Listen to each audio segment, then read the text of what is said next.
Hi friends, வாங்க. இன்றைக்கி என்ன தெரியுமா பார்க்க போகிறோம்? சூப்பரான ஒரு இட்லி பொடிக்கு தான் எல்லாமே வறுத்து வச்சுருக்கேன். வாங்க, என்னென்ன பொருள் தேவைன்னு பார்க்கலாமா?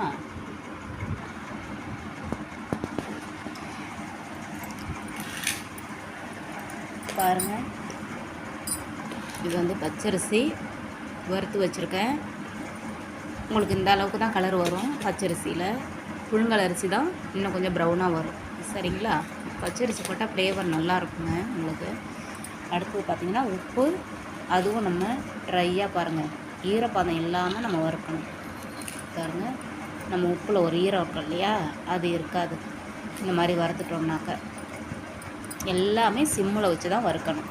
அப்போ தான் உங்களுக்கு வந்து கலர் வந்து எதுவுமே மாறாமல், அடி பிடிக்காமல், கருகாமல் நல்லா வரும்.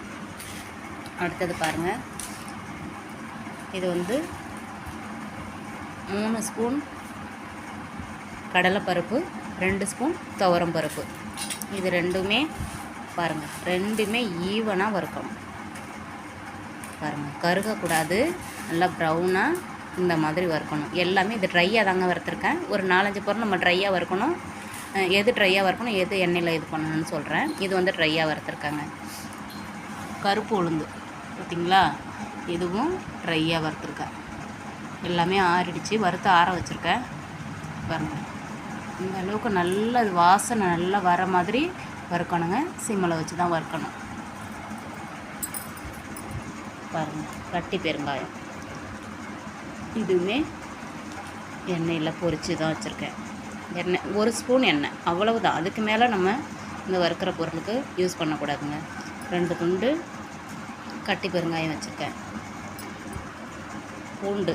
பூண்டு வந்து ராவாக தான் எடுத்து வச்சுருக்கேன்.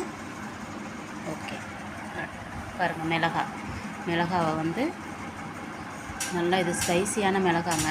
ஸ்பைசியான மிளகாய், நல்ல காரம். இது சுல்லுன்னு இருக்கும் இல்லையா காரம். அந்த மாதிரி மிளகாய் வந்து ஒரு 6லேருந்து 7 எடுத்திருக்கேன். நார்மல் மிளகாய் வந்து ஒரு 4 எடுத்திருக்கேன்.